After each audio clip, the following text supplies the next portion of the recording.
Boy, do I look forward to my daily date with you guys, our Israel Brief community and family from all around the world. And it's absolutely incredible the amount of messages that we get, the questions, the participation.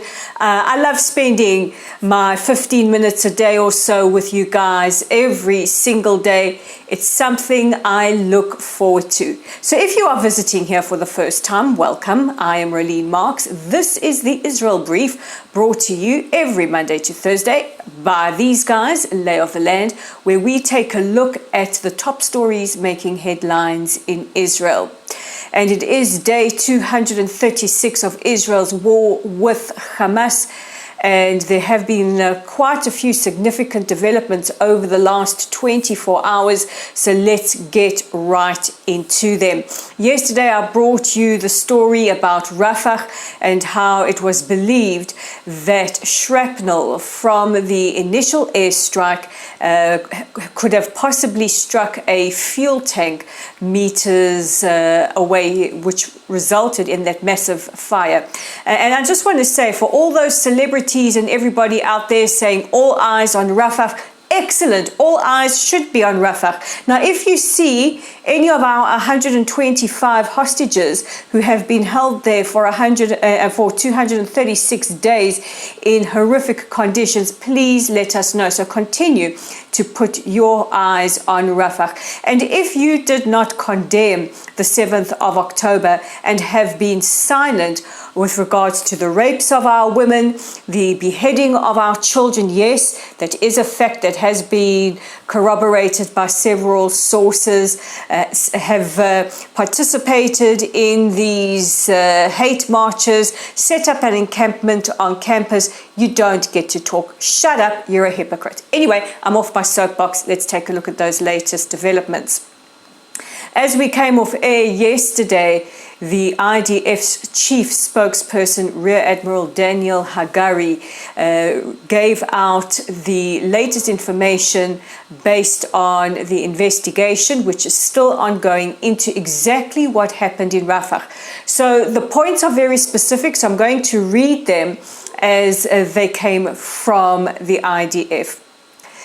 First of all, the IDF airstrike that targeted senior Hamas commanders in Rafah was more than a mile away from the safe zone for Palestinian civilians, more than 550 feet away from shelters Hamas had falsely claimed were targeted in the incident. So contrary to what the media said, the IDF did not strike the humanitarian zone. And it's absolutely dumbfounding that people take the word of a terrorist organization verbatim and without question while doubting the IDF that conducts investigations and is the army of a democratic sovereign state. The munitions used were the smallest possible, 2 warheads of 37 pounds each. That's about 17 kilograms, far smaller than what other Western militaries use in comparable situations. Now, these apparently were American munitions designed to be extremely precise and avoid civilian casualties. The munitions could not have ignited a fire of the size that resulted in the deaths of Palestinian civilians, indicating that Hamas weapons stored in or near the targeted structure, of which the IDF was unaware, may have exploded and caused the fire. Footage of the scene taken by Palestinians and uploaded to social media platforms appears to show secondary explosions, further indicating the presence of weapons in the area. Now here's the kicker. A phone call within Gaza, intercepted by Israeli intelligence, contained the admission that the structure targeted by the airstrike served as an ammunition warehouse. That secondary explosion took place, and that the Israeli airstrike wasn't powerful enough to have ignited the fire. I urge you to all go onto the IDF YouTube. You can see the press conference given by Rear Admiral Hagari, and you can examine the evidence for yourself. Hamas has been operating in the area since October the 7th. A rocket launcher used to fire rockets into Israel was located 150 feet away from the targeted structure, suggesting that additional weapons were likely stored nearby and what may have caused the fire. And now we know what the heartbreaking results are, and investigations are still underway. But I think that many in the media and many world leaders who jump to conclusions owe the IDF and the people of Israel a massive apology. And we as media consumers need to demand better of the media and demand why they have not corrected their gross narrative blunder, because it results in acts of violence committed against Jewish communities and Israelis around the world. The Wall Street Journal editorial board have written an op-ed in which they call the ICJ, the International Criminal Court, another anti-Israel ruling in The Hague. Now, this follows Friday's very ambiguous ruling that some have said called for an immediate halt to the offensive in Rafah, and others say not necessarily called for a halt. Anyway, the Wall Street Journal editorial board go on to say that it's the only party that Israel wants to eliminate in Rafah is Hamas, and that it is ironic that Hamas, who is not a member of the ICJ, is not party to the trial. And they go on to talk about the atrocities and crimes against humanity committed by Hamas. They say it is a gross double standard that these rulings are put on Israel while demanding nothing of Hamas. Meanwhile, the Republican Senator for North Carolina, Lindsey Graham, who is in Israel at the moment, called Nawaf Salam, the Lebanese president of the ICJ, a raving anti-Semite. In the wake of the deadly landslide in Papua New Guinea, Israel has dispatched its roving ambassador to the Pacific Island nations, Roy Rosenblatt, to assess the damage and the urgent needs. Papua New Guinea is a great friend to Israel, and we are standing by to assist with humanitarian aid and whatever is needed. Papua New Guinea is our friend, and we stand with our friends in their time of crisis.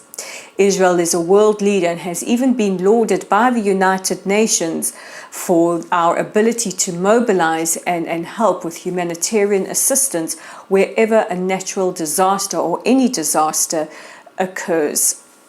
And finally, a volunteer doctor, a foreign volunteer doctor who works in the Gaza Strip, has lifted the lid and exposed how Hamas prevent people in Gaza from receiving medical aid. He goes on to say that only about 10% of Gazans actually support Hamas, but that all the information that comes out of the Gaza Strip is controlled by Hamas.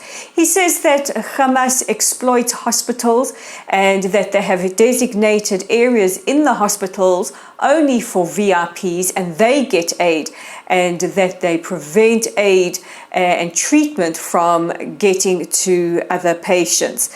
So you're not hearing that from Israel, you're not hearing that from Israelis, you're hearing that from a foreign volunteer doctor who is on site in the hospitals. And as we know, the hospitals have been a large point of discussion and debate, many criticizing Israel for targeting hospitals like Al-Shifa, like the Indonesian hospital, but we know that Hamas use hospitals as human shields, exploiting them and changing their protective status under international law into a legitimate military target.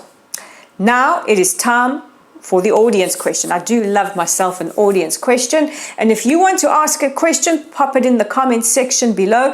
This one comes from Mariki Pretorius, who posted this on our Facebook page. Mariki says, why didn't the court, I think this is the ICJ, order Hamas to cease fire and just release the hostages? Brilliant question, Mariki, and thank you for that.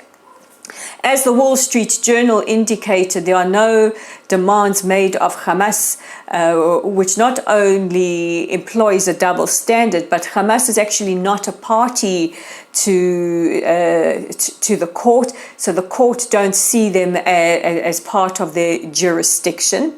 And as to the second part of that, I love that you asked that, because we have heard a lot from the South African government.